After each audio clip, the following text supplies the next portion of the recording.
নমস্কার বন্ধুগণ, আজ আমি ব্ল্যাকবোর্ডে একটা ইলেকট্রিক সার্কিট তৈরি করেছি।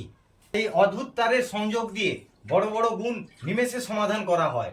প্রথমে দেখুন, এটি আমাদের ডবল শর্ট কানেকশন, যাকে জুড়লে সহজেই উত্তরটি চলে এলো। দেখুন, শুধু যোগ করলেই কেল্লা হতে।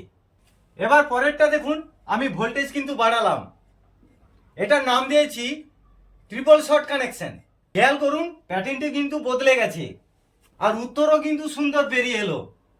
ম্যাজিকটা কি ধরতে পারছেন? আবারও পাওয়ার বাড়ালাম, এটারও নাম দিলাম মেগা ভোল্টেজ কানেকশন। দেখুন তো, এখানেও পরিবর্তন হয়ে দ্রুত উত্তরটি চলে এলো, তাও আবার যোগ করে। শেষে আপনাদের জন্য রইলো হাই ভোল্টেজ মাস্টার কানেকশন। আমি এখানে কেবল কানেকশনটা করে দিয়েছি, উত্তরটা বের করতে হবে কেবল আপনাদের। দেখি কার মাথায় সবচেয়ে বেশি কারেন্ট আছে।